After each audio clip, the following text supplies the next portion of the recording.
Dear Heavenly Father, Lord, we thank you for this blessed Sabbath day. We ask that you would send your holy angels to join with us, and that your Holy Spirit would be with us, and that you would keep away any distractions or any obstructions from the service today. And we just pray that you would forgive us for our sins, that they wouldn't hinder us, and that you give us eye salve to see, and eyes to hear, and ears to hear. Yeah. Thank you, Lord, in Jesus' name. Amen. For a second there, I wasn't sure if I didn't say eyes to hear, so I was like, did I say that right?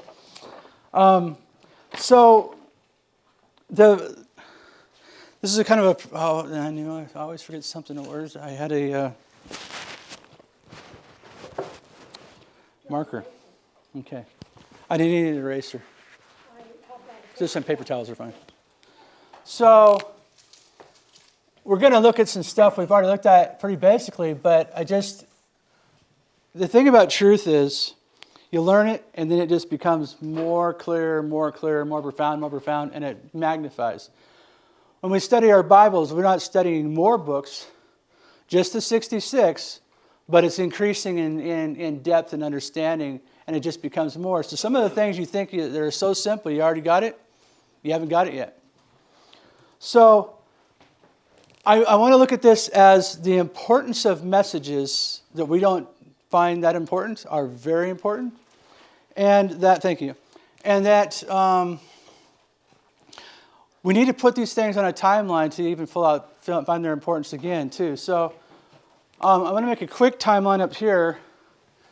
And we'll just have creation. This is going to be way small in the video. And then we'll get to Abraham, or the flood. We'll go to the flood.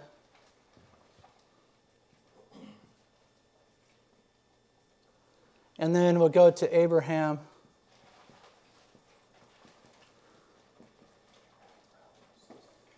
Abraham works. Yeah. And then Egypt. And then with the 40 years here.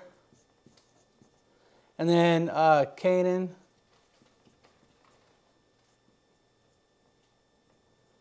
Whatever. Canaan. And then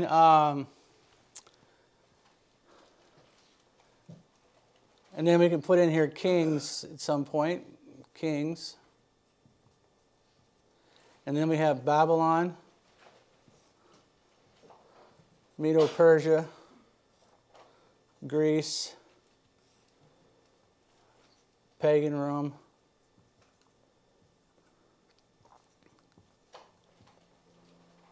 and then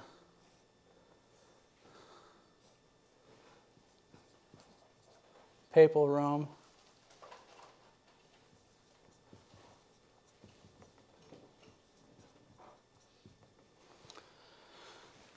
and then, so we got 1798, and then 1844, and then we have 9/11, and then we have the Sunday Law, and then we'll have Second Coming. Just as a kind of some waymarks, just to put things in history somewhere. So what I want to look at is, we're going to start with Jonah. Now, Jonah is... Every story in the Bible is more for our time than it was for their time. All these things are written upon for them, they're for us today. All the stories in the Old Testament are about Adventism at the end of the world. So Jonah is the story of Adventism at the end of the world. It's not a story for children. It's a full-grown adult man who has to tell some people they're all going to die. That's not a children's book. It's a very serious book. And so if Jonah is Adventism at the end of the world, then Jonah, where does Jonah begin at then on this line? He begins at 1844. So I'm going to put Jonah here.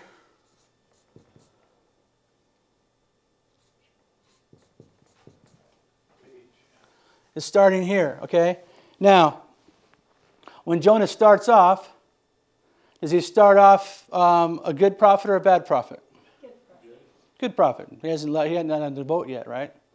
Then he gets on the boat, and he goes downhill from there, right? So here's Jonah's path. He's going to Tarshish, right? So while he's on this path, when does Jonah get back on track? When he's inside the whale. He says, throw me over. The world has to call him the cause of all the natural disasters, of all problems. So when does that happen? He's on the boat after you woke up. Yeah. At the Sunday law. That's when Adventism is being told, you're the cause for all these disasters, right? So Jonah doesn't come back from going to Tarshish. Let's do it like this. He's going backwards he's going towards Tarshish until he gets to here, and then he starts going towards Nineveh or towards Babylon. And Nineveh was a part of Babylon. So the story of Jonah is the story of Adventism. Now, during this whole time that he's going to Tarshish, where is he? Bottom of the boat. He's asleep at the bottom of the boat. So he's asleep. So his eyes are shut. And we'll lay him prostrate here. Okay.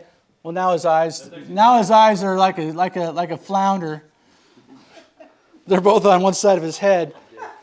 So this is an accurate depiction of Adventism. Now, so should we be surprised when we find out there's all kinds of trouble going on in Adventism? So should we all jump ship and call the church Babylon? Church going to go through. See, Ellen White, prophets tell the truth, right? They don't tell lies. And she said that the church will never be Babylon. It is not Babylon. Babylon is their main thing is they go to church on Sunday. We might be apostate, but we are not Babylon. So God's true church doesn't change just because there's tares in it, right? But how important is Jonah, though? There's a little story. Okay, we made that point, but how important is it? Well, I'm going to say it's as important as anything else in the Bible because Jesus said, just as Jonah spent 3 days and 3 nights in the belly of that fish, so I must spend 3 days and 3 nights in the heart of the earth. So, and why did he say that? He said that all Scripture must be fulfilled. I don't know if he said it right then, but he said that anyway. So all Scripture must be fulfilled. So he's saying, I have to die and suffer because Jonah said so. Jonah is a very, very important, vital part to us at the end of the world. This is not just a side story. It's not a fable. It's not a Jewish fable. So, but one thing we can learn, these guys haven't heard this, so I'll share with you guys, is was Jonah one of these immaculate 144,000 without spot or wrinkle? How do we know that? Well, he did kind of whine when God saved him, didn't he? Does that sound like the righteous 144,000 whining because he saved people? Or that he's arguing over a gourd because it was the shade he was getting from the palm tree and the little worm, and he's sitting there whining like a little woman. Okay, so... or a little man. Lower than this. Lower than this. So... But the point is that this shows that even though Jonah was apostate, Jonah was the one who was chosen at the appointed time to be the messenger of the last warning message before probation closes. And that means that Jonah was chosen, the Adventist people were chosen of all the other religions. You are my messenger. I'm not sending any other messengers to Nineveh. You will be the only one going. And no matter how apostate you get, I'm going to turn you around and you will finish my work. So you can get high and mighty and say, well, I'm not worshiping at the conference or whatever because of this and that. You know what? Conference and non-conference together, they're all the people who claim to be Adventists, they're Adventists. And don't think that one side's better than the other. There's good people in the good and in the conference, and there's good people in the independents. But there's bad people in the conference, and there's bad people in the independents. But those who call themselves and say, I am a Seventh-day Adventist. I believe in Ellen White. I believe in the 27 fundamentals, the 28 fundamentals, or 29 by the time we get there, who knows. But the point is that you are a Seventh-day Adventist in your heart, not on church books. If you won't have it in your heart, then guess what? You are not a Seventh-day Adventist. You're just a person showing up at a church, and you're not one of them. You will know in your heart when you are what you are, because you'll believe it and you'll live it, and it'll be who you are. So there's that. And then also, Jonah tells the whole story. Jonah is telling the story of Adventism apostatizing and giving the message, and then the final salvation that Jesus is going to give, and then the second coming, right? So he's telling the whole history here, and it is on the line, so he's telling history. Daniel 2 tells us all the kings, and do you want to move over here? Yeah, we'll pause for a second and get a better seat. So the point being is that without putting Jonah on the line, it's a little harder to see it as Adventism. But when we see it as Adventism, this is our history. Now, for us at the end of the world, what part of history do we need to be most concerned about? The time that we're in. Because we're the ones that are going to do or not do, right?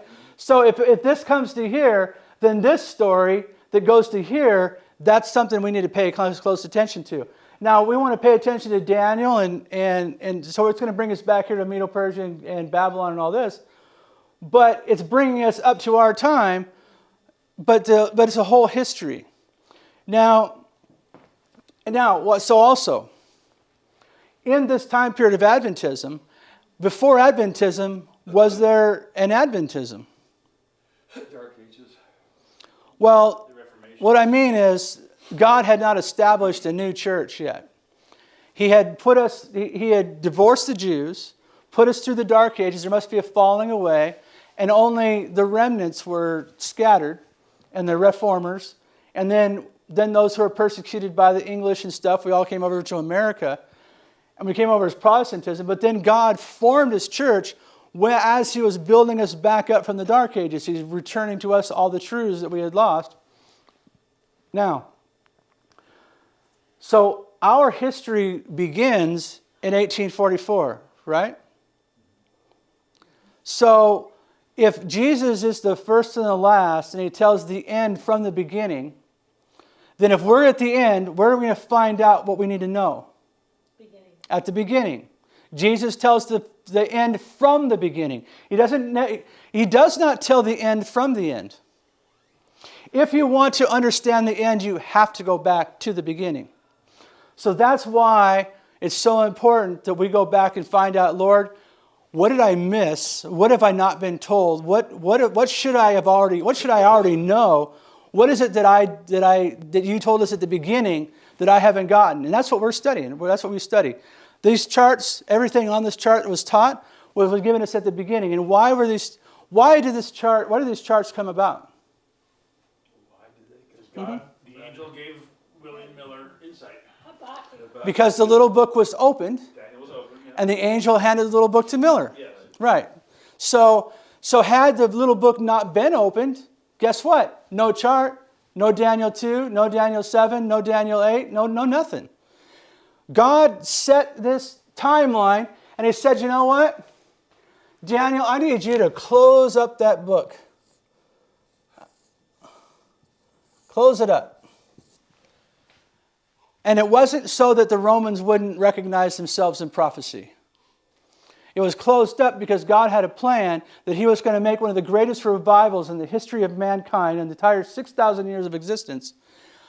Between 1840 and 1844, the Great Awakening was the greatest revival that ever happened in the history of the world. And it was so good that it reached every single island, missionary station in every country of the world on the entire planet.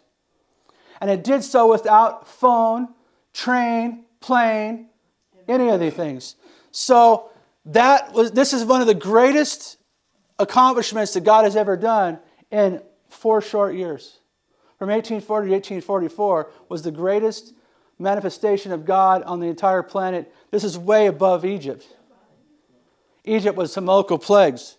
This scales on the flood. It's worldwide.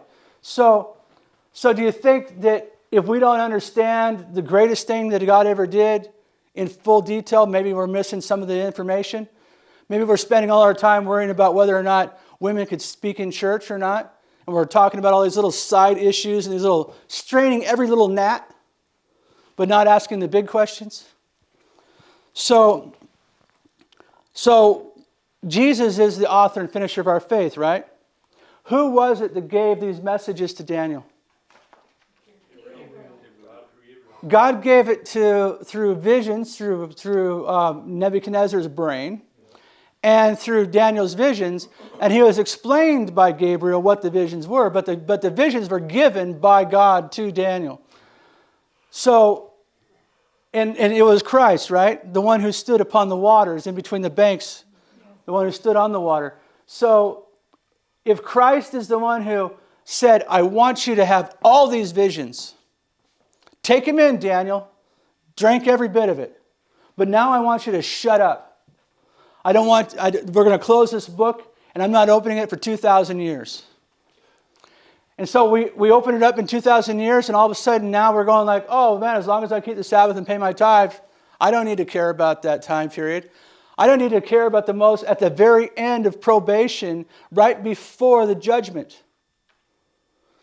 Probation closed on the church at this time. This is when the Protestants were cut off. You've heard of the shut door message, right? And that was the second angel's message, right? Come out of Babylon. When did that happen? Was that a future event? No. When did that happen? The second angel's message, Babylon has fallen, 1843. So when the Protestant churches were shut out, then it was for them the close of probation.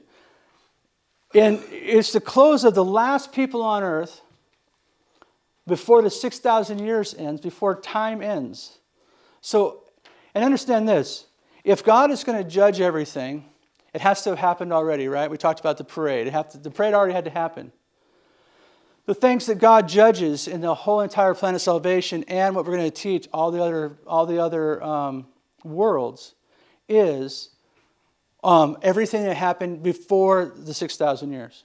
What happens after that has some significance, but all the important things that had to be lined up had to happen before 1844 because the judgment can't start until all the evidence has been placed into evidence.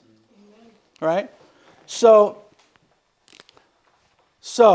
there's that. Now, when we look at Isaiah, let's look at the 3 big books in our Bible, the 3 fat ones that take up most of our Old Testament: Isaiah, Jeremiah, and Ezekiel. What's Isaiah's message? Isaiah's message is, you guys are not keeping the covenant. And God's about to smash you all. And did they listen to Isaiah? Nope. So who comes next? Jeremiah. What's Jeremiah's message? You didn't listen to Isaiah, but you're still not keeping the covenant. You promised that I will be your God and you will be my people and all these things we will do. And I said that you will keep my Sabbaths and my judgments and my laws, right? Well, I haven't seen the land rest since we made that agreement. When are you going to let the land rest? Okay, we didn't have that problem for 40 years. You know why? Why do we have no problem with letting the land rest in 40 years? They were eating manna. They weren't farming anything. For 40 years, they got bread from heaven. It's not until they came into Canaan and they started growing crops and living off the land that now we have to let the land rest. But for the first 40 years, they didn't have to let it rest. Maybe that helps you forget a little bit. But the manna stopped once they entered into Canaan. So here's the thing. Back again to God tells us the end from the beginning. So if Jonah's telling a full timeline of Adventism, it's the entire timeline, right? Daniel, too, tells the entire timeline from Babylon to the second coming, right? Tells the whole entire timeline. Well, guess what? So does Leviticus 26. Because Leviticus 26, and we start that at Moses coming out of Egypt right here. This can also be Moses. At this time, when God's giving us the law, he gives us the covenant. Now, look at this. Daniel 2 is an entire time history. Jonah, entire time history for Adventism. But God's covenant itself is an entire time history. In the promise that I'll be your God and you be my people, inside that promise is the entire history of mankind from the beginning of the promise to the end. Now let's take a look at that for a second. So we'll go to Leviticus 26.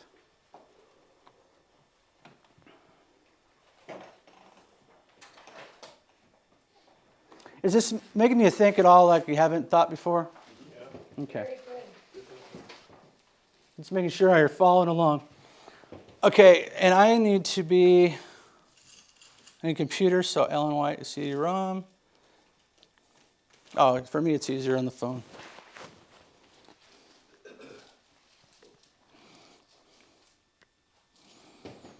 And I happen to be on Leviticus 26. So, now, I cannot tell you all the details of all the different things because it doesn't tell you exactly in recording. So, starting out, God for the first 13 verses is telling us that I'm going to keep the beast out of your land. I'm going to the water's going to come in due season. You're going to build and you're going to inhabit, not somebody else, and all these things, right? And then in verse 14 it says, "But if you will not hearken unto me and not do all these commandments, and if you despise my statutes, or if your soul abhor my judgments, so that you will not do all my commandments, but that you break my covenant, I also will do this unto you. I will even appoint over you terror, consumption, the burning ague that shall consume the eyes and cause a sorrow of heart, and you shall sow your seed in vain, and your enemies shall eat it. And I will set my face against you, and ye shall be slain before your enemies. They that hate you shall reign over you, and ye shall flee when none pursueth you." So, this has to... I'm not going to date the sowing of the seed, because it could be possible, I doubt it, but it could be possible that they had manna and they could have...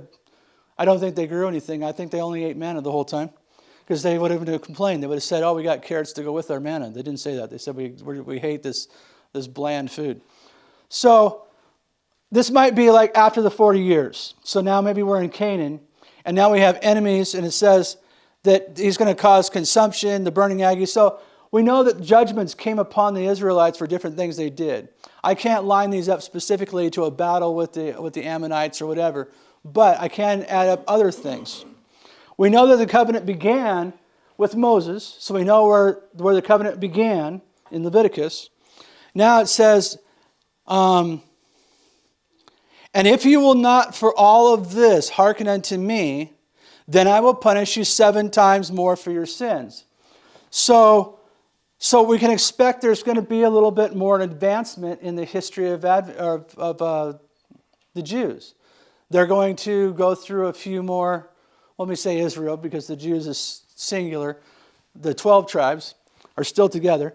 So that now it says, "And your strength shall be spent in vain, and your land shall not yield her increase." So clearly, if the land is not yielding their increase, that means that they're using the land. So this is in the promised land. So this is after the 40 years.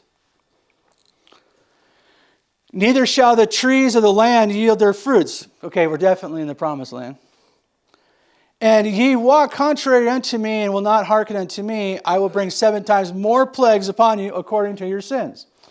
So each time they progress, it's getting more intense and it's getting worse, but they're listening less and less, it seems. It seems like their heart's getting harder and harder every day.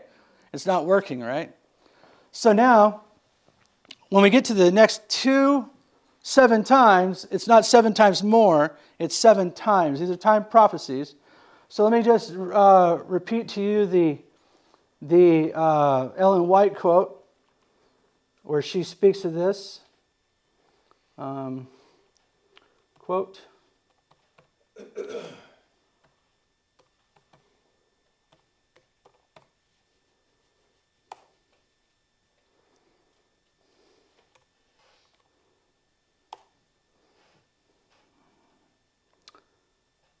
Judges.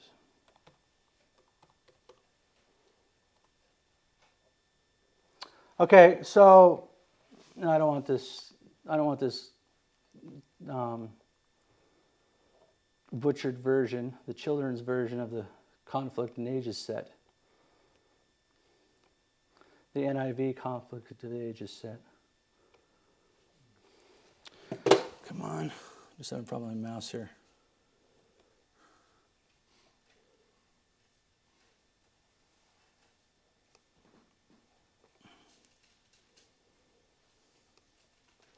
Okay, we went from Prophets and Kings.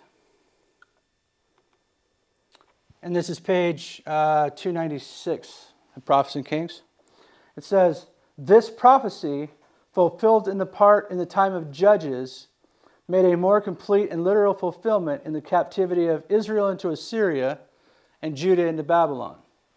And we know that the prophecy that brought us from Israel into Assyria and Judah into Babylon are the 2:25:20s.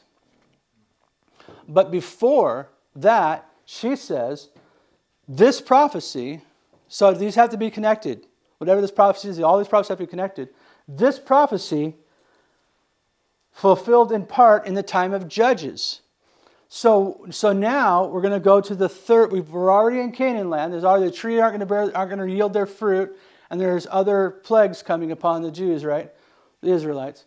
And now it says, now we go to the next one, and it says, verse 21, if you will not hearken unto me, and if you walk contrary unto me, and will not hearken unto me, I will bring 7 times more plagues upon you according to your sins. I will also send the beast among you, which shall rob you of your children. Oh, I'm sorry, this is the third one. Let me say this. It says 7 times, 4 times in Leviticus. But there's 5 different curses. Because the first one, he says, I'm going to do all this into you. And then the second one, he says, and if you don't for all that, then I'll punish you 7 times more. So the first one doesn't say 7 times. The second one, he says 7 times more. The third one, 7 times more. The fourth one, 7 times. The fifth one, 7 times.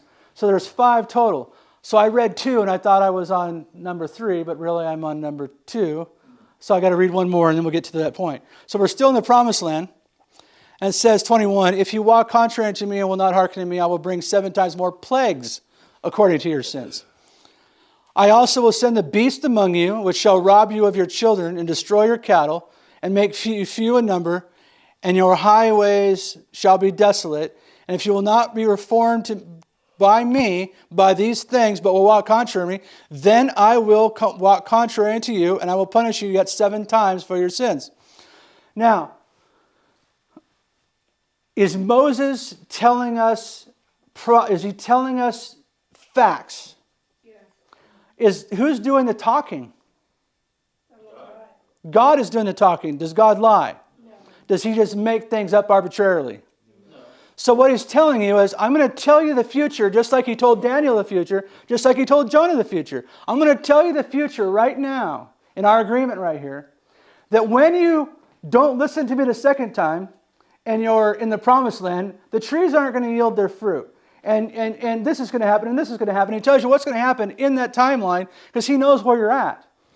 So now watch this. So it says, and if you will not be reformed me by these things, but walk contrary to me, then I also will walk contrary to you, and I will punish you yet 7 times for your sins. Now the first 2, 7 times, said 7 times more plagues. That's intensity. But this one and the next one say 7 times. Now, are these increasing in levels? Are they getting worse than the one before? Yes. Okay, so if 2,520 years is the final one, is the one before it going to be 2,520 years? That'd be the same. Not 7 times more. Or it's just 7. But understand this, and understand that all prophecy is a day for a year, right? Do you know why all prophecy is a day for a year? Because it's all punishment. All prophecies are punishments. If you look at Daniel 2, they're being punished by Babylon, Medo, Persia, Greece, Rome. Those aren't gifts. Those are punishments. They're going into slavery.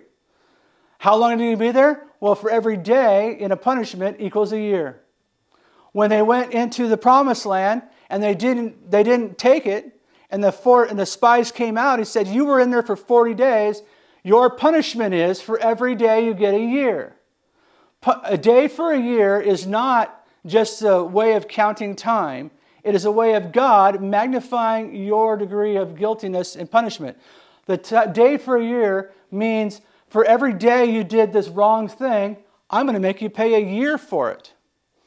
And you'll find that in every case. The day for a year is always dealing with the iniquities of Israel.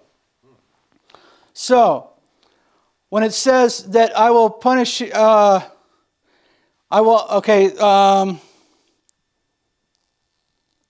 verse 23, this is after the end of the third one. It says, and if you will not be reformed by me, by these things, but will walk contrary. Now hold on. Being reformed by me, what does that mean? Does that mean that he's trying to help you? So has he punished you because he's angry? No. Well, he is angry. Yeah, But that's not why he's punished you. He's angry, but he's punishing you because he's trying to get you to clean up. He's trying to help you. Because you're a thick-headed old son of a gun, and the belt don't work no more. We're going to find some other way. I'm going to get your mother involved. Okay, so it says, if you will not be reformed by these things, but walk contrary to me, then I will also walk contrary to you and punish you yet 7 times for your sins. And here's what's going to happen. Now, she said that this prophecy was fulfilled in the time of Judges. So let's see if this was fulfilled in the time of Judges. It says, I will bring a sword upon you. What is that?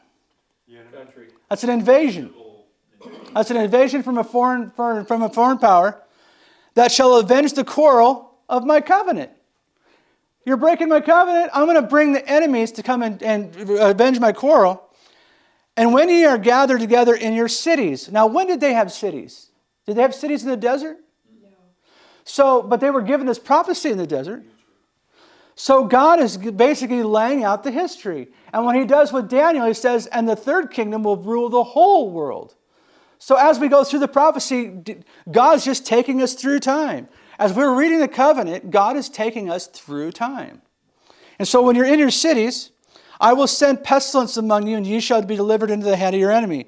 And when I have broken the staff of your bread, 10 women shall bake bread in one oven, and they shall deliver you your bread again by weights, and you shall eat and not be satisfied. And if you will not for all of this hearken unto me, but will walk contrary unto me. So this is in the time of Judges. Now, how much time between each one of these plagues? Quite a bit of time. I mean, there was 40 years at least before the coming into the promised land. Then we're building cities and stuff, and now we're in the time of Judges. But now we're going to have kings. How many kings were there? There were lots of kings. That means there's a long period. And when does the final 25:20 appear? It says you will eat your children, and your sanctuary will be laid desolate, and your cities waste. What city are we talking about? Jerusalem. So when is that going to happen? That's not going to happen for hundreds of years later. You go through all the kings. This one ruled for 20 years, 70 years, 100, or not 100. They weren't that old. But you add up all the kings, and you're going through hundreds of years. So God is spacing out his punishments, because what he's giving you is that cup, the cup of iniquity. And every time you drink it, he goes, okay, your cup's empty, but I'm filling it twice as fast now. Because you were already past the slow wine. So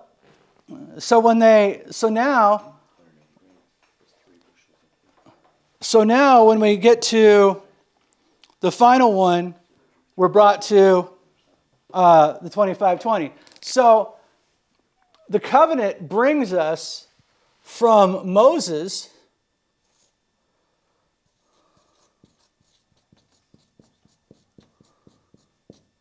until what time period? 1844. Because the 25:20 ends in 1798. Well, one of them does, but it ends in 1844, right? So the timeline, in a timeline, the covenant is spaced out over a period of time. And there's events that happen. And you have, so here's the 40 years Canaan. So right here is Judges. So it'd be like the first plague, second plague, third plague. This was the fourth plague. And then the other one starts in Babylon and goes 2,520 years until 1844. And notice how it jumps. Like we went from 7 literal years. Oh, now in Judges you'll find that they were taken by the Midians for 7 years in captivity.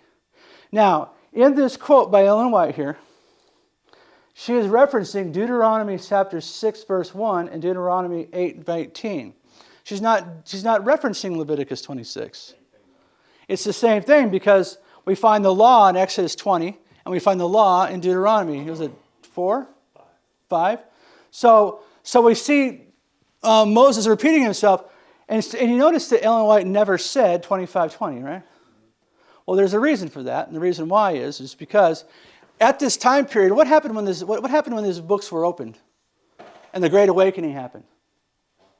Well, let's read it. Let's go to Revelation chapter 10.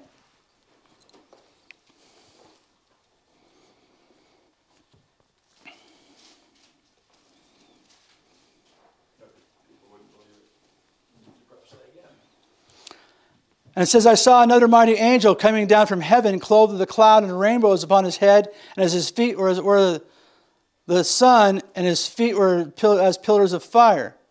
Who's that? Christ. That's Christ. But it says angel. Michael. Yes. I believe that Michael is the pre-Advent name. Who is like Christ. Right, well, because Christ is like Christ. Because when he came here, his mother said, you'll name him Jesus, or whatever it was in Greek, whatever. But before that, you don't think he had a name? Like a normal name? Like other than lamb or bread or rock? So I think Michael was his pre-incarnate name, the Prince of Peace, the Prince to the throne, right? And he gave up heaven to come down here to become a human. And then he was named Jesus. He wasn't named Michael. So where did the name Michael come from? I think it came from before. He was named earlier than that, right? So, and that's in the book of Daniel, which is hundreds of years before he was even made a human. So I believe Michael's the pre-incarnate name as a proper name. So it says, verse 2, and he had in his hand a little book open, and his right foot upon the sea, and his left foot upon the earth. Now, I have a hard time proving this because it's really hard to get Ellen White or the Bible to get this in, but I still believe that it's not the book of life that was unsealed, because I don't think the book of life had 7 seals upon it. I think the book might be closed, but there's nothing about, God never said, I'm going to seal up the book of life. But he did say, I'm going to seal up the book of Daniel. So when we were looking in Daniel and saying, who can open up the scrolls? And all the angels are weeping, who can do it? And Jesus says, I can do it. And they go, oh, the Lamb of God, slain from the foundation, he can open the book. And they all wept and they opened the book, the 7 seals. But what happens during the 7 seals? History. Historic events are unraveling. The history coming apart is basically building up or restoring the book of Daniel in some way because it's unsealing it. And now he's got a book open. He's been through it. So I still, there's not enough Ellen White quotes or Bible to be able to put that together without just by logic. But the thing is, so what other people will say is that book is because of the judgment, that means that's the book with your sins in it, the book of life. It has your goods and your bads. But the Bible doesn't say that the book of life had a seal upon it. And as the scroll is unrolled, and more you go from Right, and also watch, seals, trumpets. and also this. Watch this. What does the history of the seals, which is history, prophetic history, have to do with your sins? Right. It's a history. It's more of a prophetic thing. It has to do more with the book of Daniel, I would say. That was a question. And also Daniel and Revelation are the same book, right? So all the books of prophecy are really the same book, which would also put in, you know what else? Jonah and the covenant. all the books, it's all prophetic. But it's all the same prophecy. It's not, they might be different points. Like Daniel 2 and Daniel 7 aren't different prophecies.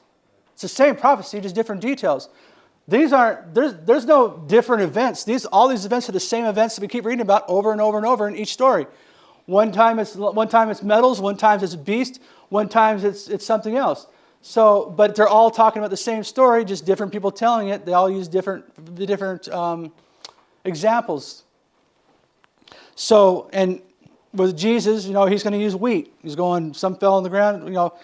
All the examples are just chosen by the person who's going to make the example, and you can use anything for an example. But the meaning behind it is what matters.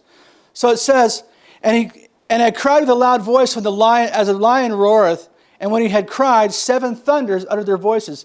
So when did this cry come from the 7 thunders that uttered their voices? What is this cry? When? Yeah, what is it? When is it? The 3 angels' message. Yes. And 1844. right, because you understand that this is do you understand that this is the first angel's message? Why is it the first angel's message? Judgment. You nodded your head, so now you're on the spot. Because the first angel's message is, fear God, give him glory, because the hour of his judgment is. But how do we know when that hour is? We can't tell unless Daniel starts off with Babylon, Medo-Persia, Greece, Rome, pagan, Rome, papal, then the judgment. Without this history, we could just put the judgment anywhere we want.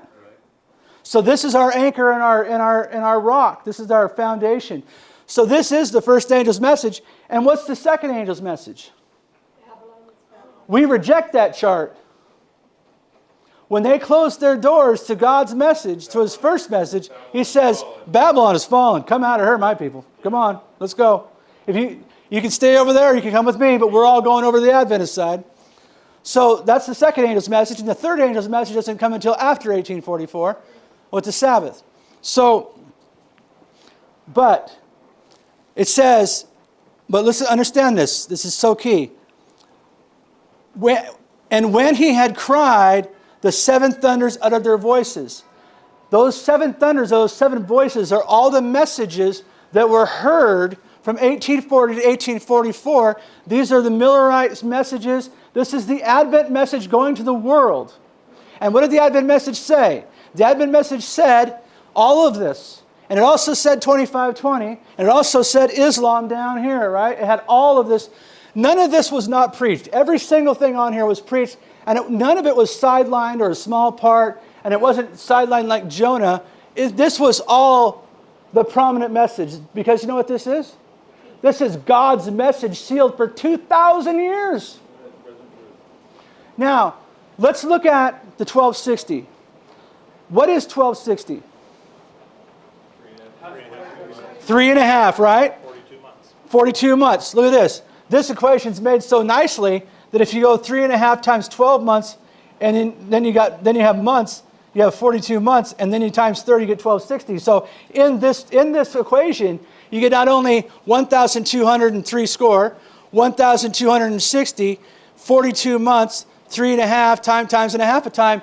In this equation, you're able to show all different versions all match up in one math problem. Isn't that nice? Now watch this. So 1260 is Papal Rome. What part of this statue is Papal Rome? Iron and clay. It's just the feet, right? Yeah, the feet, the mixture. So if that's 1260, I guess that's our message. All the way down. What about pagan Rome? What about Greece? What about Medo-Persia? If we don't add the rest of the statue, we're telling a very small part of the story. The story, Daniel's visions are not 1,260 years. Daniel's visions are 2,520 years. From the fall of Manasseh in 677 until we enter into the judgment in 1844. 677 to 1844 is exactly 2520. And if you look at this border here, this border is just man-made. So everything on here is from God, but this border is man-made. But you know what that border is? That border is holding all of the prophecies of the Bible within it. But this border is bordering exactly 7 times. the border itself, even though it's not from God, it's a 25-20 and it's divine.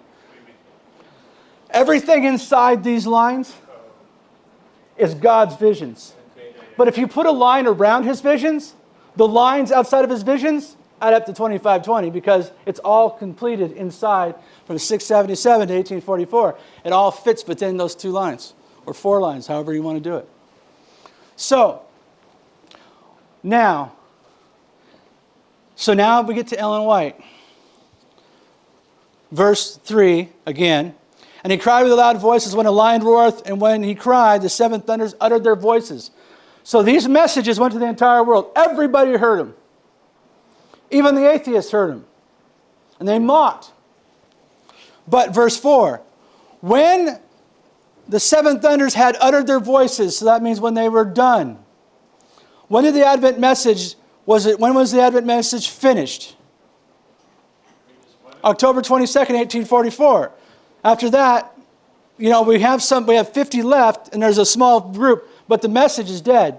There's no big tent meetings anywhere. The message is over. The seven thunders have already uttered their voices.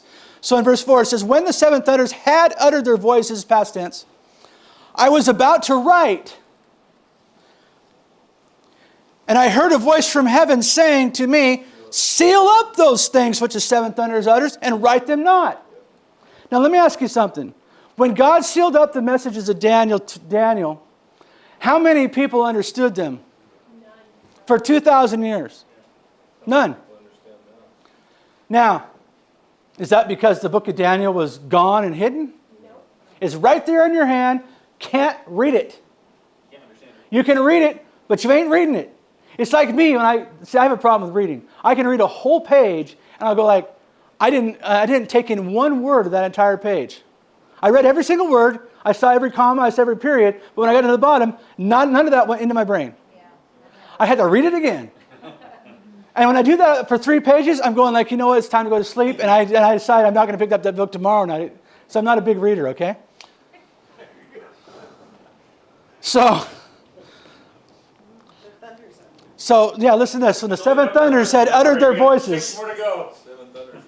Now, so it says, I heard a voice from heaven saying, seal up those things which the seven thunders uttered and write them not. Now, who writes for God?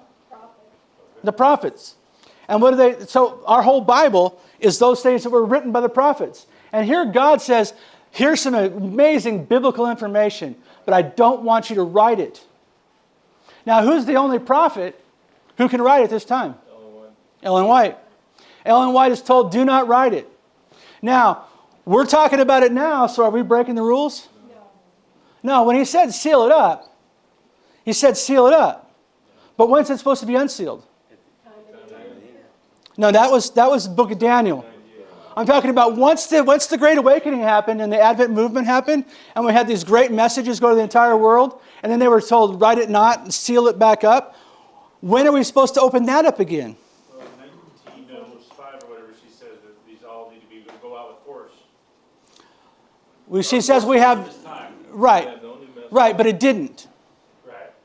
Ellen White's telling us we have no new messages, but the messages from 1840 to 1844, she stuck to the message. She was never offbeat. But as the church is going all over the place with the Daily and Conradi and all this other stuff and the Haskell and, no, not Haskell. Haskell is great. I mean, Kellogg and whatever else, other things. While all these other things are happening, Ellen White in 1906, 10 years before she dies, it still says the same thing. We have no new message but the messages from 1840 and 44 that brought us out of the other churches. She never deviated. This has always been the message. And right now, today, it still is the message. But it's not the message given in the church, and it's not the message given in the independent church. Because I might be an independent and part conference. I mean, I don't pick sides. I'm an Adventist. But the independents fight this. And the conference fights this. But notice this thing about fighting. Did you know that the Jews stoned all the prophets? They did. Why did they do that? I thought they were sent of God. They didn't like the message. They didn't like the message, but you know what they did? As soon as the prophet was dead, they said, oh, these messages are from God. Word from Abraham. Every book in the Bible we have comes from a prophet that was rejected at the time of his visitation. And then 10 minutes later, as soon as he's dead, now he's canon. And now, if you say anything against that, you'll be stoned. Can you see the hypocrisy in that? That if you're alive, we hate you, but if you're dead, you're the one. That's history. But you know what? The same thing with Ellen White. So Ellen White, when did she die? 1915. So she was saying this is the message we should be given, but we weren't given it, were we? Nope. But she was also not a pest. She didn't tell everyone what to do. She would give advice, and a lot of times she says, I don't figure out all this doctrinal stuff. I leave that to the men. If you have a problem, you come to me, and the Lord might give me a vision or let me know, and I'll tell you, yeah, this guy's right, that guy's wrong. But for the most part, she didn't interfere. What she did mostly, like writing the histories, is she gave us a detailed account of what was already there from Desire of Ages and from the prophets and the kings and the king and all that. And then she gave certain testimony where God specifically wanted to counsel individuals. And she wrote letters every night. And she wrote to Freemasons and other people, marriage counseling and other things. And she also said, do not take my counseling on marriage and other things like this and use it as though this is God, this is the stone answer, because every situation is different. And your situation is, even if you think it's the same, it's not. So unless God, you need to come to God when you have marital issues or something. Now, if you're beating your wife, and Ellen White says you shouldn't do that, that probably applies to you as well. But that doesn't. But whether or not you're going to get a divorce or you're going to separate or remarry or all these different things, that has to be done on a issue by issue basis. There's issues between an older person and a younger person. There's issues between races. There's all kinds of different marital issues that are they're significant. They're not significant. And sometimes it matters where you live. If you live in Iraq, things are going to be a little different than living in America. So Ellen White is the prophet, and she's told, do not write. So Ellen White cannot say what the prophecies are. Now John was a prophet, right? Did John explain Daniel to everybody? No, but he added a bunch of stuff that also couldn't be understood until Daniel was opened. So Revelation was still a closed book when he even wrote it. It never was open. Well, it's the same book. If it's the same book, then it is Daniel, and it's sealed. There you go. So what we're seeing here is it's not inconsistent for Ellen White to keep her mouth shut when God said, keep your mouth shut. Now, so let's find out. If we're told to seal it up, let's keep reading. Watch this. Verse 5. And the angel which I saw stand upon the sea and upon the earth lifted up his hand to heaven and sware by him that liveth forever and ever, who created, he's swearing to himself then, who sware by him that liveth forever and ever, who created heaven and the things that are in the earth, and the things that are in, and the sea and the things that are therein, and that there should be time no longer. And where are we at? The little book's open. The messages have been given, the seven thunders, and then what? Time no longer is 1844. So are we in the exact right place in Revelation 10 here, right?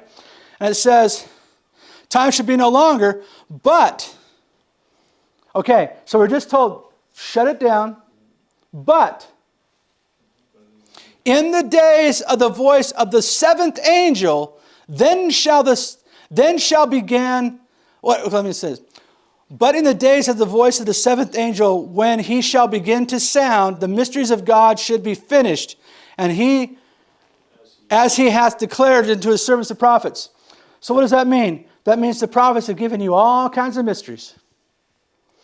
But there's a time coming when I'm going to open up all the history of all the prophets, not just Daniel, not just Revelation, not just the seven thunders. I'm going to open it all up. And that's in the day of the seventh angel.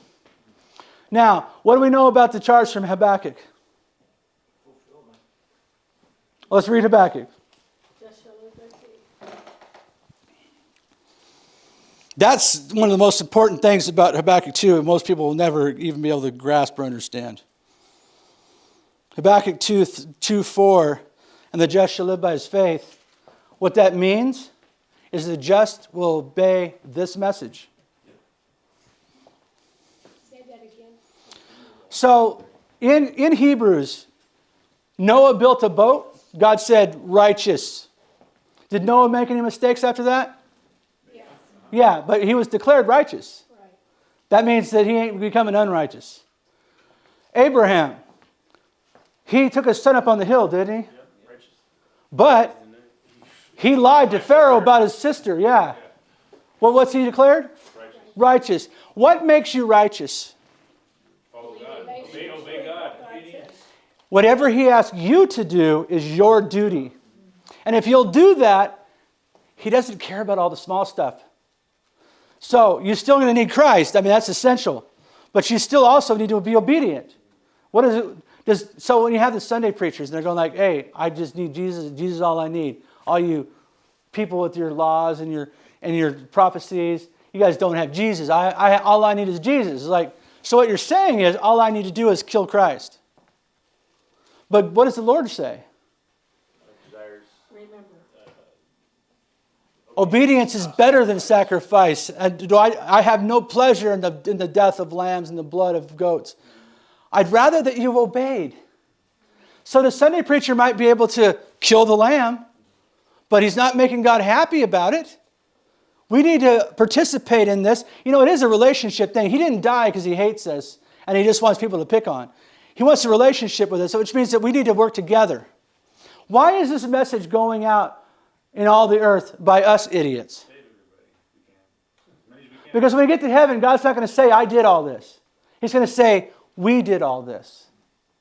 You're going to have a part to play. You're going to earn the crown that you have. You're going to have a crown. You're going to earn it. And it's going to be yours for a reason. And God's going to say, oh, no, don't. Thank you for throwing it down. All the celebrating is over here. Take this back up. This belongs. You earn this. You make sure you take care of this. You earn that, brother. You have a place in heaven because of it.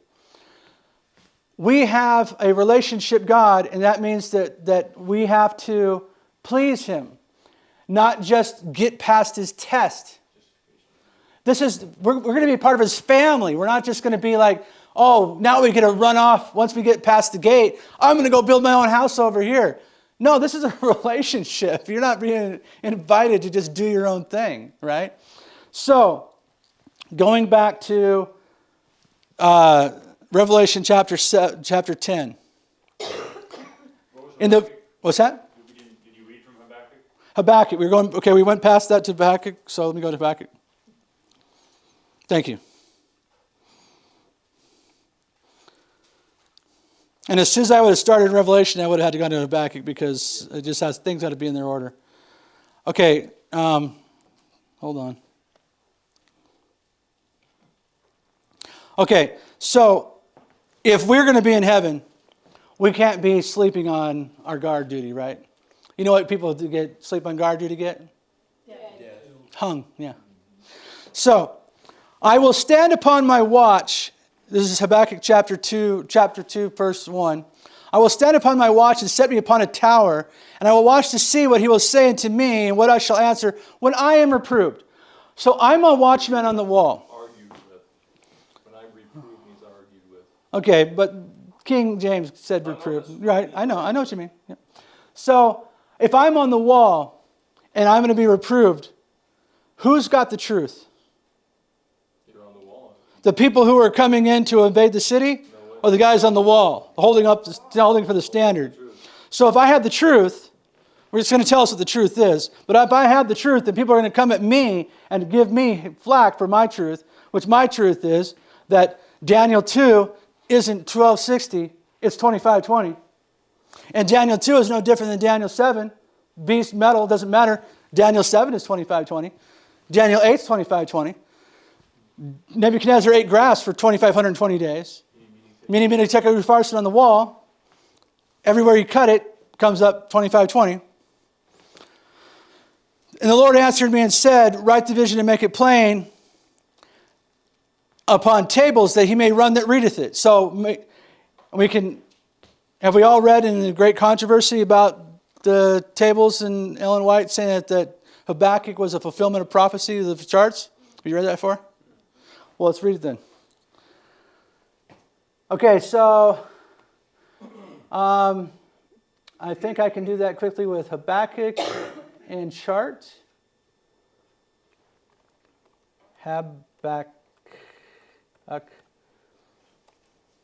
No, not two B's, two K's. UK, that's right. Oh, wait, Cook. And chart. Or charts.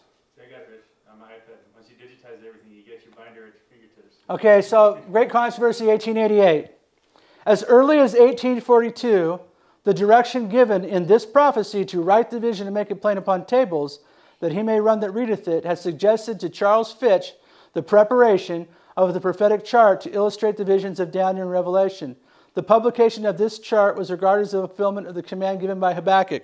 Now, you're going to find that they're saying here that as early as 1842, but William Miller taught that Habakkuk chapter 2, well, no, he didn't say about the charts because he first he rejected the charts. Not rejecting them, he just didn't like putting dates on it. He's giving dates, he just didn't want it on paper. What page is that? But you know, that was a good fear because you know what, as soon as they put they put on the chart, that's when the doors closed. Because he was preaching 1843 verbally to all the churches, but as soon as they put it on here, all the churches closed their doors. So they're like, wait a second, he wrote it down. What page?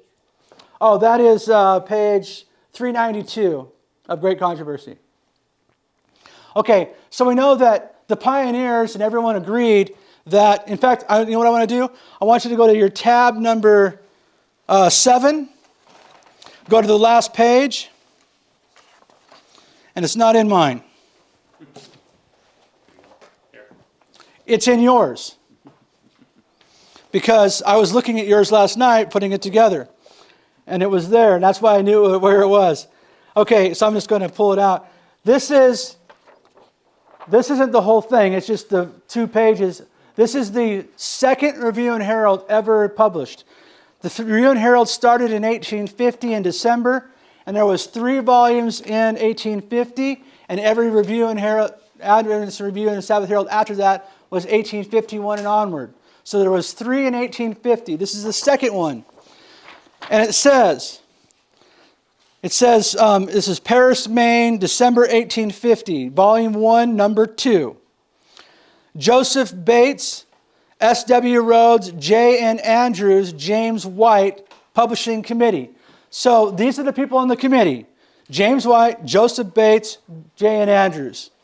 All of these men are as high as you can get. I mean, Andrews is the guy who evangelized all of Europe. Bates, what can we say about Bates? And James White, come on, he was like the king, right? So these are the 3 most important pioneers in history. And they're all making this thing. Now, this is the second issue. Do you think the second issue of a paper you're just starting, you're not going to read 10 times before you put it on print? So we know that if there's any mistakes in here, they would have been found 10 times over. So what does it say? So we go to the second page, and we read down in this second Review and Herald. It says, our present position. So where is everybody at? They're scattered. There is no church in 1850. All there is Adventist. And there used to be 50 after 1844. Now it's 1850. There might be some more, but some of them are in Europe. Some of them are over in Canada. They're all over the place. So this basically is the formation of the church. If the Review and Herald hadn't been printed, we might not have had a church in 1863. But this says our present position. So the leading men, and who is God going to lead the most? The ones who are in charge. The one who's leading he's going to be at the tip of the arrow. So God has them write this. It says, our present position. There has never been a time since the first embrace of the Advent faith that our position looks so clear and satisfactory as at the present. In 1850, they had never been more sure of themselves than they'd ever been. Second paragraph. The 2300 days, this prophetic period has been and still is the pillar of the Advent faith. So there's no degradation here of the 2300 days. It is the central pillar and the foundation of our faith. William Miller preached 1843, which is at the end of the 2300 days. After 2300 days, the sanctuary will be cleansed. Everything that was based on the greatest movement that God ever did was based on those words, and the sanctuary will be cleansed. Okay? But that is what we all focus on, and we think as long as we focus on that, we don't need any second witness or anything else. We can just throw all that out. That's not true. Listen, if I read Isaiah, it doesn't mean I can throw Jeremiah out or Ezekiel. All truth is canonized forever, regardless of what the church decides as they would say. Now, when we get to the other side of the page, reading in the same paragraph, talking about our present position, listen to this. It says, having passed the period of the apparent termination of the prophetic periods, plural, when all these time prophecies, when all of them have seemed to have finished, having passed the point of the apparent termination of these prophetic periods, we were placed in a position which God foresaw the children would be placed in. At the end of the vision, and for which is made provision by the prophet Habakkuk, chapter 2, verses 1 through 3. So this is the second Advent review. They're saying Habakkuk 1 through 3 is one of our present positions. She says, when he says, I will stand upon my tower and watch and see what he will say unto me when I am answered and reproved, or as it reads in the margin, agreed with, he's got, argued with, I'm sorry. It's hard to read the small print. When I am argued with, and the Lord answered me and said, write the vision and make it plain upon tables, that he may run that readeth it. For the vision is yet for an appointed time. Brackets. It says 7 times. So in 1850, James White, J.N. Andrews, and Joseph Bates all 100% agreed that Habakkuk chapter 3 was talking about the 7 times. Now Habakkuk is prophecy here. Now, where does 7 times come from if it didn't come from Leviticus 26? There is no other place. They are referring to Leviticus 26 and the 7 times. And it says, for the vision is yet for an appointed time, the 7 times in brackets, which is really odd, because how often do you see anybody taking a verse of Scripture and just inserting words in there? That's almost like, that's like heresy. That's like criminal. That's for stoning. But they went and bracketed this and stuck it right in there and said 7 times. See, this was in our full. That's for reference, though, to make sure you understand what they're talking about. Right, but normally we don't just put our references in the middle of a verse and just stick our foot in there in the muddy shoe. No. So this is almost breaking the rules to do this. And it says, for the vision is yet for an appointed time, bracket, the 7 times.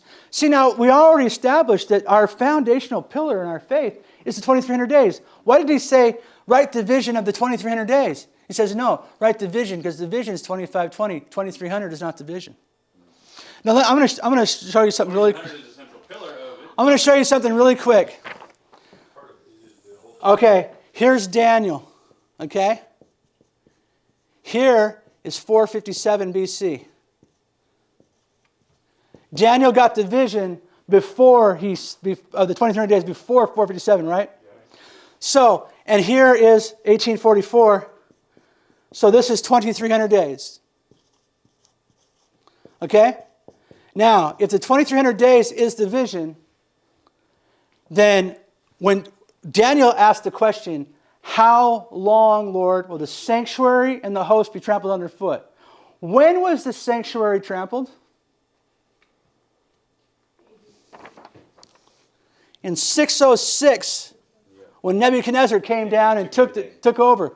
But before that, in 677, Manasseh had already been taken captive because of his wickedness. Now, because of his wickedness, this all begins. But, so when Daniel's asking the question, he's been in slavery for at least almost 70 years, wherever he is, because they went in 606, so 70 years later, it was like 676, would have been when, like, or somewhere near that is when the Medo-Persians would have released them. And then after a little bit later, then we get the decree to rebuild and restore Jerusalem. But we're 70 years in Babylon. And that doesn't start with Manasseh, that starts from the 606. So it'd be 670, no, we're going backwards. It'd be 5 something. It'd be 5 something. Okay, but anyways, the point being is, Daniel's saying, Lord, our sanctuary is destroyed, and our people are crushed. How long? And the Lord says, Daniel, after 2,300 days and nights, then shall the sanctuary be cleansed. And then we're going to find out that we're going to begin here. But this is not the trampling. The sanctuary was not trampled for 2,300 days. That's the start of the 70 weeks, right? The sanctuary is not, the people were not trampled for 2,300 days. They were trampled by the Babylonians back here. So what Daniel 8 is saying is, Lord, how much longer do we have to suffer? And we know what God's answer is? Long after you're dead. 2,300 years, generations are going to go by, Daniel. You are not going to survive seeing us come out of this. All right? You got to remember, too, that Daniel 8, we're always talking Daniel 8:14, we always talking about 8:13. 13, there's 2 different visions. He gives them the vision of the 2,300-day prophecy, but he doesn't give them the vision of the Kazon vision, which would end in 7. But understand this. If I ask you 2 questions and they have the same answer, I only have to answer one. The sanctuary was ended under their persecution at this point, and so did the host. The hosts were still under all the Babylons, Medo, Persia, Greece, Rome. The hosts have been underneath the Dark Ages. The sanctuary hasn't been restored yet, so both of them are going to go until the end of 2,300 days. But he just answers one of the questions, but they're both the same answer. So he did answer it. He just didn't. That is relevant for discerning the difference between Daniel 9 and Daniel 8. But it doesn't. But what I'm saying is when you say that God didn't answer the question, he answered both questions. Right. He just answered them with one answer. He said seal up part of it. He said, this is not for you, I'll give you the 2,300 day, but I will not give you the abomination. So I've got about 5 rabbit holes going at the moment. So let me try to wrap a couple up. So we went from Revelation 10 to Habakkuk because we want to show that the chart does not lie. And we said in Revelation 10 that but when the 7th angel shall sound, then all the mysteries of all the prophets will now be revealed. When did the 7th angel blow? 1844. Why did I go to Habakkuk? The say it won't lie. What is the 7th angel on the chart? Can we quote that? Where's the 7th angel on the chart then? Is that what you're saying? That's what I'm saying. Where's the 7th angel? So, it's over here, 1850 chart. This is the 5th angel. This is Mohammedanism coming in for 150 years. Then there's the 6th angel. Comes in for an hour a day, a month of the year, that ends August 11th, 1840, and the Ottoman Empire comes to its end. And this message right here sets the whole world on fire and made the Advent message go everywhere. So when we're talking about the little book being opened in his hand, what date is that? 1844. 1798. 1798. At the time of the end, it's open. Doesn't mean anybody read it. Just means that it's open. So now that it's open, we have to put it on the right date. That's 1798, the time of the end. Now Miller finally reads it, and now he's going to share it. But at that time, was it 1 foot on the land, 1 foot on the sea? What does that represent? August 11th, That's worldwide. When Miller first started eating it, was it going worldwide? No. So the message had to grow, right? And Miller started preaching, but he was just preaching in America and whatever. When did it go to the entire world? At the fall of the Ottoman Empire, after August 11th, 1840, this message blew up like wildfire, and everyone said, wow, he knew that 2 years ahead of time. That's right. His prophetic understanding is on point. We can trust everything Miller said. Now we're going to join him, and the whole world became an Adventist. But it just took a little bit of this chart and a few other things, and everyone says, oh, maybe not. Maybe not. So, but here's the seventh trumpet. Let's watch this. See this? The way this is all set up is so beautiful. And the people who did this didn't know what they were doing. Now, what is this beast here? Pagan Rome. And this beast is? And what is this beast? This is the image of the papacy, which is America, right? It was making an image of the beast, right? Now, see this line here? 1844. 1844. All these beasts fit in their space. There's no lines going through any of these beasts. They're all got their perfect spaced out. They got their own little room. But this guy right here, and let me say this. I restored these charts. If you look at it in original, it has a little bit of a twig sticking out right here and a little bit of a twig sticking out right there. But the line doesn't go through the beast, but it's there. Meaning like it's kind of like a dotted line, you know. It's there, but you don't see it right. So what you do is if you take that line, and this is an older chart version, but my newer ones had the little bit of twig so that it's still there. Because I took it off, I thought, why is this little piece up there? Just clean it up. Before 1844, it had two horns like a lamb. After 1844, it spoke as a dragon.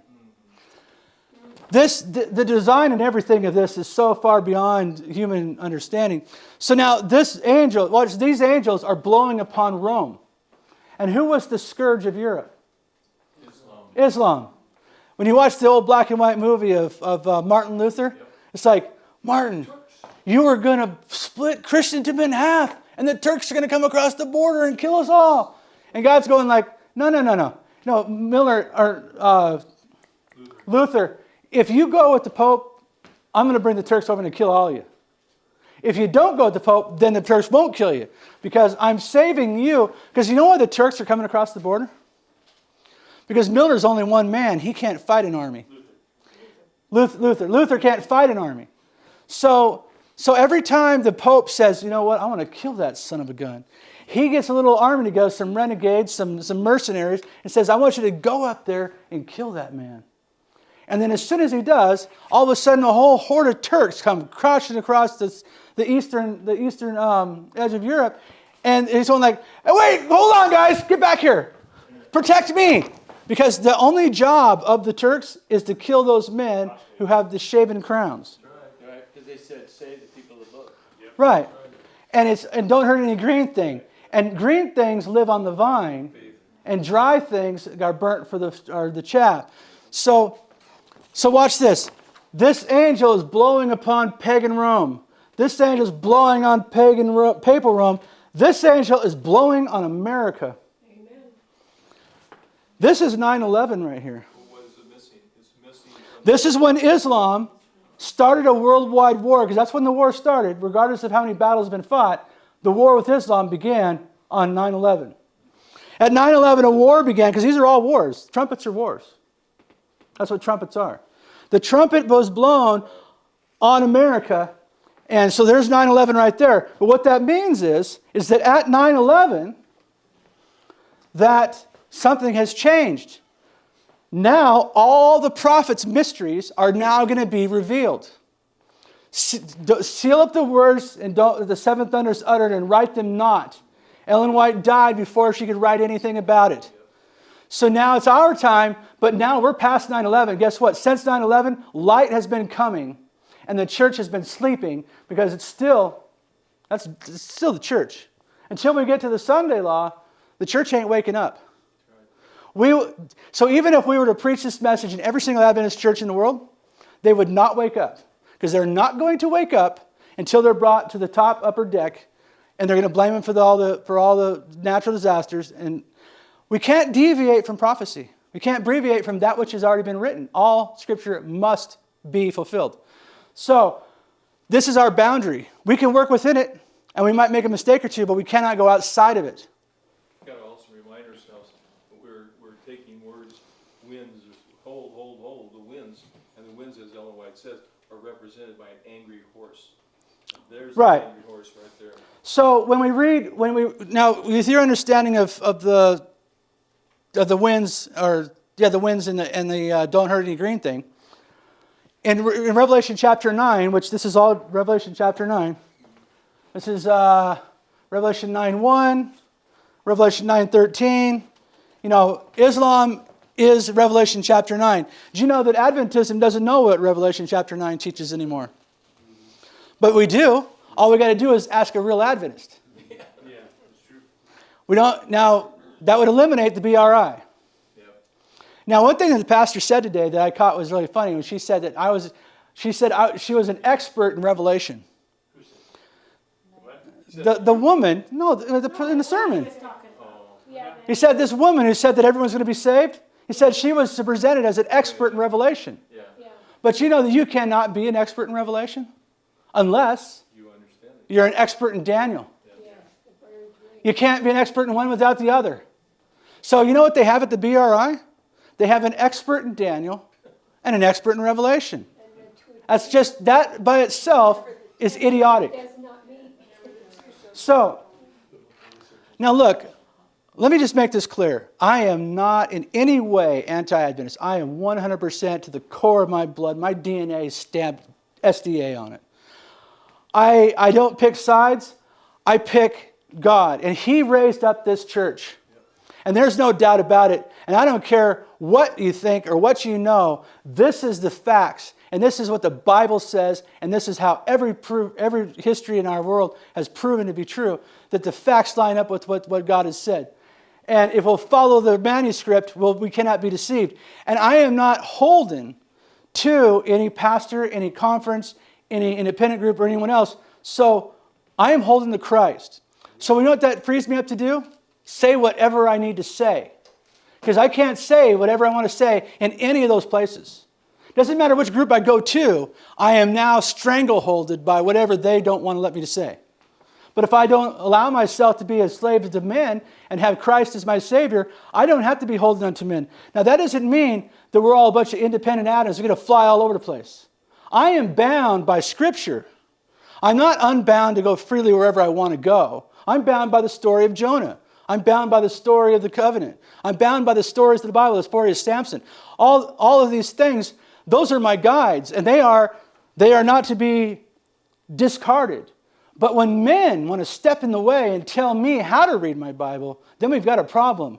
Because first off, I already know you don't know your Bible. Because if you did, we wouldn't be arguing. We'd be in full agreement. Now, I love the pastor. That pastor is a godsend. I mean, I have not met a man like him in ages. I loved his message today. It was beautiful. And he was on point. He's not forgiving sin, but he's also not beating you over the head because you're a sinner. You know, there's a grace and mercy have kissed each other. Or mercy and truth have kissed each other, right? That's not right. We did that last time. No. Last time I said mercy and truth, and you said grace and mercy. Justice and mercy. Justice and mercy. And we went and found the verse, and it said justice something, and it says, and mercy and truth have kissed each other. So I was right. You were close, but there's two verses. There's two verses in... The only reason I say that is because when we had a debate at our church, I had pages of material to say, and all I heard was justice and mercy kissed, and they said the guy ran out of the cold. You should have just turned to Psalms. Hey, if you were to understand the times that we I understand. those. So now our timekeeper's sleeping on the job. He's at Jonah today. But we're going a little over, I'm sure. I'm sure we're over an hour. But this is a good, it needs to be, You've done a good job. thank you. Really good today. Well, I didn't do anything. The Lord just uses me because I'm not joining any groups. So some points here. Okay, so Ellen White can't say what she was told not to write. If Ellen White had ever said 25:20, she would have been in violation of the commandments of God. But the reason why we trust prophets is because the prophets never do that. Aside from Balaam, I can't just figure out Balaam. I don't know how Balaam fits in the whole thing. Well, Jonah was wrong too. But when you're doing what God says, and when it's put down in Scripture, it's like, that's the truth.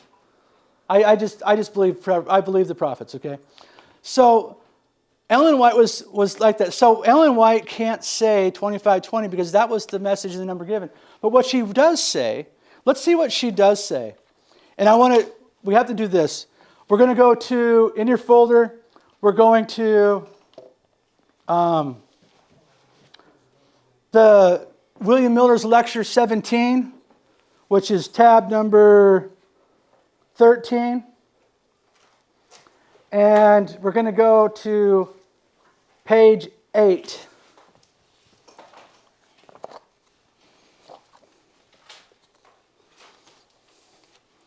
Tab what? 13.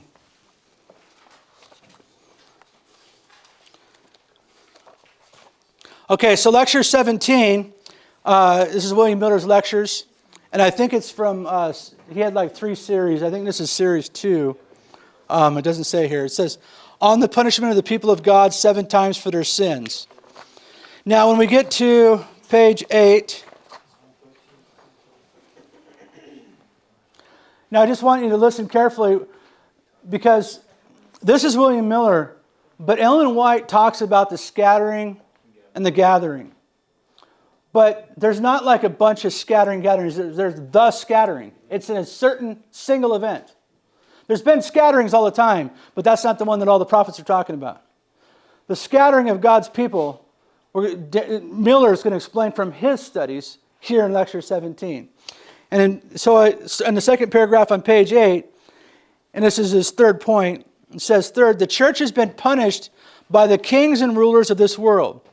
There was a season in the days of David and Solomon, and after her deliverance from the Egyptian bondage under Moses and Joshua, and so on down to the days of Manasseh, when the church and the people of God were governed by their own rules and laws in great measure. But since the days of Manasseh, not one moment has she enjoyed of respite, but that has been scattered among the kingdoms of the world, as Jeremiah the prophet has prophesied she would, Jeremiah 15:4. This is Jeremiah 15:4. And I will cause them to be removed into all the kingdoms of the earth because of Manasseh, the son of the king Hezekiah, the king of Judah, for that which he did in Jerusalem. Here began the scattering power of the holy people, and when the 7 times shall be accomplished, then all these things shall be finished. That is in the church. That is, the church will then be past the ordeal of the trial of chastisement. And the chastisement. And the trial of yes. No. Oh. That's the period from Manasseh. Right up here it says Israel carried captive, 2 Chronicles 33:11. If you look that up, the people that were carried captive was Manasseh. And he went, and what happened to Manasseh? He went and repented. Now, how bad was it, Manasseh? He is the worst. There's nobody in recorded history of the Bible that's worse than Manasseh, other than Lucifer, maybe. We'll put Lucifer on top. We don't want Manasseh getting all the credit. So he's the worst, and he repented, and God said, forgiven. So there's nothing you have ever done that cannot be forgiven, other than the blasphemy against the Holy Spirit. And what that means is that he's the saving agent, and if you don't work with him, there isn't another agent. So when you go up to the window and you get mad because she ain't helping you right, and you're going like, I'm leaving, and you come back and you want to use another window, it's like, nope, you got to go to that same window, that same lady. You're not getting past her. You're not getting past the Holy Spirit. If you blaspheme the Holy Spirit, there's no other way to heaven. So Manasseh was the key trigger point. Now, Ellen White talks about Manasseh. Ellen White can talk about these issues and things. Prophetic periods. She mentioned the prophetic periods, right? And there's only one period only. So understand this. So when Ellen White says this prophecy that she can't talk about, she doesn't tell you what prophecy it is. She says this prophecy that had its fulfillment at the time of Judges also had a more literal fulfillment in the time of when Israel went to Assyria and Judah into Babylon. Well, so she's not saying it in any way you're going to pick up. And guess what? You know the only people who are going to pick that up is us. Because we have a place to place it. Nobody else has a place to put it. Because they don't believe there's a prophecy. They say there's no prophecy of 25:20. It's not a prophecy. But guess what? You know why we have it? Do you know why we have these charts? Do you know why we have Islam restored to understanding? Do you know why we have all this knowledge and why I'm preaching today? Because we believe it. Because the seventh angel blew at 9/11. We're after 9/11. God has already opened up the books to us. The problem is we haven't decided to go look at them yet. We're like Miller, who hasn't, like the books have been open since 9/11, 1798. since 1798, and nobody's been looking at Daniel yet. Who's going to look at Daniel? Who's going to start studying these things? I'll tell you what, who's going to finish the work? Because you know what? If it isn't the people in this room, then who is it? Yeah.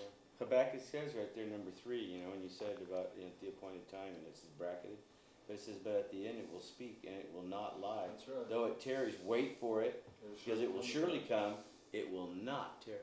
Right. So the point is that God is crystal clear if you're listening. Yeah. But if you let other men tell you what you can think, what you can believe, what is a prophecy, what isn't a prophecy, and you don't investigate it yourself, guess what? There's more liars than there are truth tellers. Yeah, that's true. What's your chance of finding the truth if you listen to any man? Better not to listen. Let all men be liars. We heard that in the sermon today too.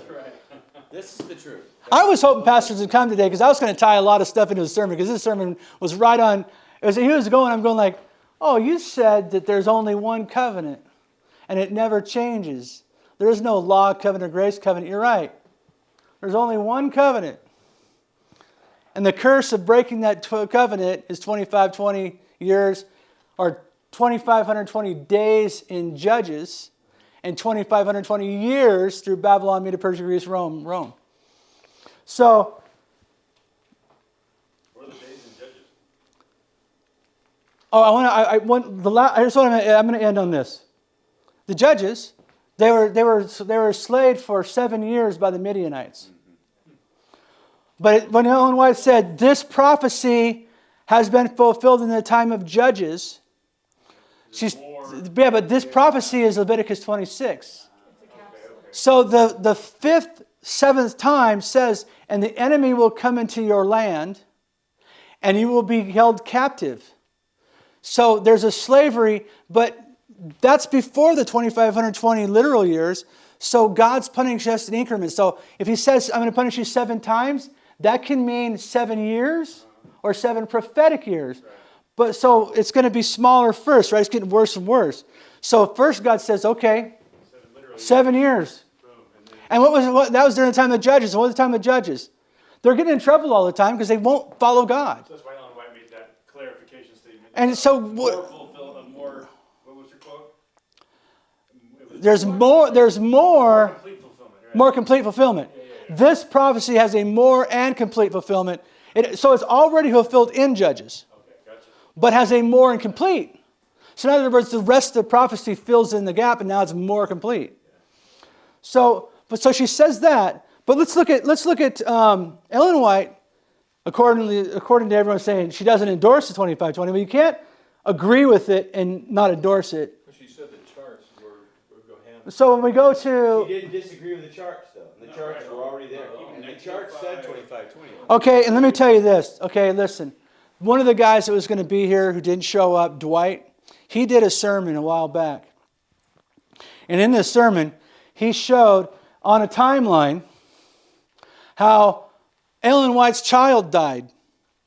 And that her and there's also biographical history written down about what was going on at the time. And her and James White were traveling across the United States, I think in wintertime.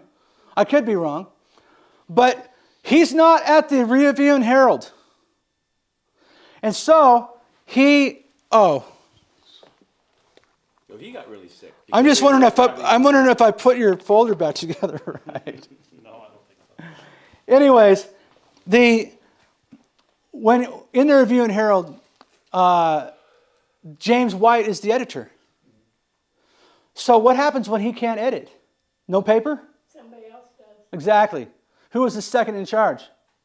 Uriah Smith. Uriah Smith. Who never accepted the 2520 and hated it? Uriah Smith. So James isn't at home. And now an article comes out and everyone says, oh, James White wrote this. Now understand this. When you read the Review and Herald articles, it'll have a title for each beginning of each subject. And you read through it, and then you see another subject, like, okay, well, that's the end of what Joseph Bates has to say. And you won't find out who the other writer is unless it says right there or down at the bottom, it'll say the name. There's no name placed upon the article in the Review and Herald that was only done once when James was away that says that James White disagreed with the 2520. But it didn't say James White in the article at all, or he didn't say I'm James White or none of that. What they did is, James White's the editor, right? So they had this black, extra fancy, thicker lining square that says James White editor. And then underneath it, they have this article. But there's no signing at the bottom. It's an unnamed article. But they put this bracket here to make it look like it was James. But this bracket could have been put on any page because it's not saying this article. It's saying James White's the editor of this paper. Right? So it's really an underhanded. I don't think it was placed. I think it was purposely placed there. I think Uriah Smith did it. And I can't prove that. But the point is, James White never said anything against the 2520 other than this supposed article. Nor has anyone else. But Uriah Smith did. And Uriah Smith wrote it even in the appendix of the Daniel and Revelation. And Uriah Smith also was the second in command. And he was the one taking over for the Review and Herald when James was away. I don't know. Well, Do the math. We've got things being published today where their publishers are slipping in there and these newer compilations. Lee and I were going through some of them. And where they bold the heading, and once your mind sees that bold heading, Right. Everything after that is according to the bold heading. And they can say, hey, I didn't say that was connected to Never was that. in the original. You made that mistake. Yeah. No, you put that there on purpose because you wanted me to make the You get an mistake. old copy of some of these books, and they don't have anything like that.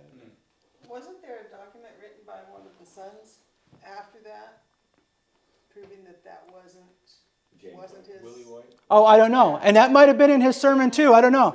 And I think Willie White came into it because, I don't know, but Dwight, the guy who was going to be here, he did a sermon on that, and that's when I learned about that. It's interesting that he got the 2520 wrong, but he got the Eastern question right. Yeah. But that happens a lot. Well, understand this. Ellen White endorses the book of Daniel and Revelation. That book is divine. What are the three we're supposed to read? When God gave Samuel Snow the midnight cry, that was the divine message. When God was working with Miller, it was a divine message. When Miller rejected the Sabbath, not divine. When Samuel Snow said, if you don't make me president of the United States, the whole country is going to fall to hell. Not divine. Samuel Snow disappeared. There's reasons why. When A.T. Jones and them gave the 1888 message, it was 100% divine. What A.T. Jones did after that was 100% not divine. He rejected the daily. When God has his finger on the button, nobody can make a mistake. Now, Uriah Smith did not believe in the 2520, and it's in the appendix of Daniel and Revelation. But nobody cares what's in the appendix. It's just like nobody cares about the footnotes of the NIV. Footnotes, all that other stuff, that's additional information. God's not protecting that. God didn't put his hand over and cover all the marginal material. He put his hand over the book of Daniel, the main material. There was no marginal because his hand was over it. Nobody had anything to write about it. So the fact that Uriah Smith put it in the appendix does not in any way defile Daniel and Revelation, the thoughts and books in the Daniel and Revelation, because that is not what God had him write. Didn't have him write the appendix, he had him write the book. It's Right? kind of shocking to see it, though, after you've believed everything else, and it's like, all of a sudden, wow. Well, and understand this too, Uriah Smith was not a pioneer. He came later. These messages came when? When the seven thunders were uttering their voices, right? Now let me ask you this. How many other people in history, besides Uriah Smith, didn't say anything about the 2520 in their writings after 1844? All of them. Nobody spoke against it. Uriah spoke against it. Nobody else spoke against it, but nobody spoke about it. And why is that? Because they're also not supposed to write. What about Apollo? But that doesn't mean they don't believe what they know. They didn't go like, oh, you know what? I think everything I thought was wrong, even though it brought me to 1844, but I'm going like, you know what? I think half the information that brought me to 1840 was wrong, even though it all lined up together. How does that work? My uncle who got me into Adventism, he was against the 2520. And one day I was at his house and he was showing me this little paperback book, Daniel in the Revelation. You guys have probably seen it. It's got like a blue and gold, I think a picture of a statue on it or something. It's a really good book. I've read it. But in the back of that, it has the 2520 and it proves how it's true. And he didn't see that part. Oh, right. I showed it to him and he's like, I'm throwing this book away. Is that Pat Taylor's? Is that the one that Pat Taylor wrote? It might have been, I don't remember the author, but it's just a little paperback, but it's really good. So just a quick review before I read the last thing I'm going to read. Jonah gave the three angels messages. Right? The last warning message. And Jesus obeyed Jonah 3 days, 3 nights in the heart of the earth. Right? Or was already prophesied by Jonah that he was going to do that.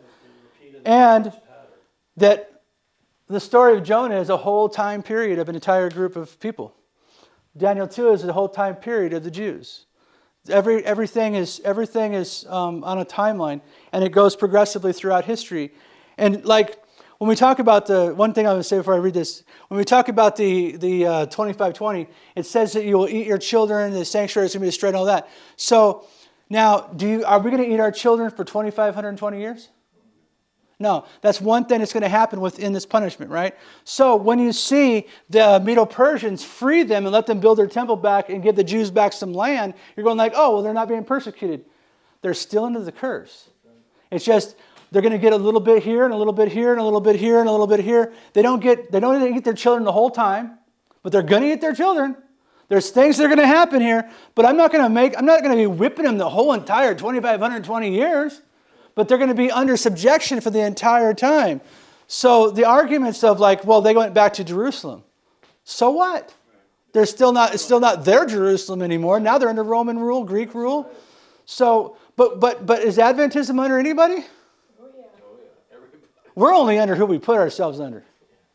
Listen, Adventists are kings that walk the earth. We don't answer to the Baptist ministry. We don't answer to the Catholics. Adventism is the top of the pyramid. God's the true eye at the top of the pyramid, not Lucifer. Lucifer wants to be God, but he ain't. And guess what? Maybe that's why it doesn't connect on the pyramid, because he can't be God. That's right. But so I'm just going to read this. So here's Ellen White clearly in agreement, but not being able to say it in the terms that the arguers want to say. They want to hear the number 2520, but she says, September 23rd, the Lord showed me that he had stretched forth his hand a second time to recover the remnant of his people, and that efforts must be redoubled to gather in this gathering time. So she's saying that in the gathering time. So we know that the people were scattered up until 1844, and now the Adventists are being gathered, right? Jonah's being gathered. And it says, in the scattering, Israel was smitten and torn, but in the gathering time, God will heal up his people. In the scattering, efforts had been spread to spread the truth, but had little effect, accomplished but little or nothing. But in the gathering, when God set his hand to gather his people, when the seven thunders uttered their voices, and every mission station in the world came alive, at this time, efforts to spread the truth will have their designed effect. All should be united and zealous in the work.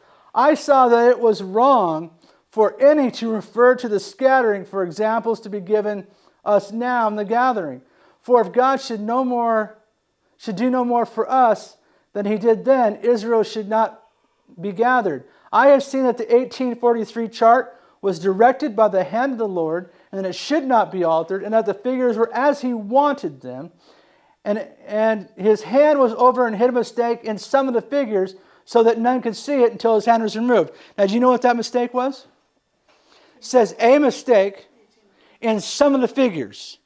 Well, 1843 is wrong. 1843 is wrong. 1843 is wrong. And nobody saw the mistake until his hand was removed. And when God removed his hand, the 1850 chart was made without errors on it. And now we have the sanctuary, and we have the three angels' message, and we have everything. And now it says 1844, not 1843. So it says that there was a mistake in several places, and God put his hand there because he wanted them to be disappointed in 1843, because when he's done with 1844, it's not a disappointment. I mean, it is, because they don't understand what he's doing. But when they figure out he's in heaven, they're like, oh, okay, we didn't make a mistake. We just had the wrong event. God did come or go through the door that no man can open or no man can shut. So it says the 18 was directed by the hand of the Lord so that none could see it until his hand was removed. And if you go into early writings a little bit later, around 290 something, she says, and when the Lord had removed his hand, we saw that because the prophecy didn't start like at the beginning of the year, that there's an issue at the fullness of the year. So if I'm going to go 10 years from today, I don't end in 2033. I end 2033 May whatever. I have to go another 5 months to catch up to now, because otherwise it hasn't been 10 years. It's only been 9 years and whatever months. So that was the issue. But now I just want to read this. She talks about the daily. I want to make one other point, this little side point here, about old Jerusalem here. Wasn't that, Because I don't really have a sermon for it, so I just put it in when I have opportunity. wasn't that beautiful, the song today, Jerusalem? Yes. Oh, A strong voice. beautiful. Yeah. Which, you want me to wrap this up? Yeah, this is it right here. 5 or something? Yep, I just got to read this here. I'm having problems with my mouse again.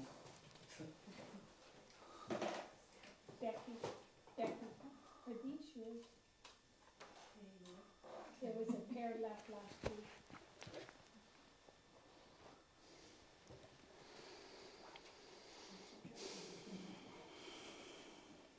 I think that's the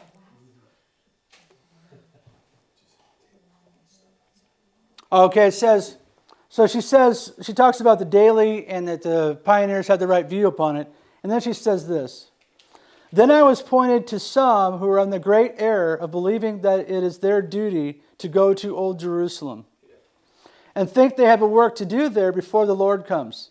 Such a view is calculated to take the mind and interest from the present work of the Lord under the message of the third angel. For those who think that they are yet to go to Jerusalem will have their minds there, and their means even will be withheld from the cause of present truth to get themselves and others there. I saw that such a mission would accomplish no real good, and that it would take a long while to make a very few of the Jews believe in the first advent of Christ, much more to believe in his second advent.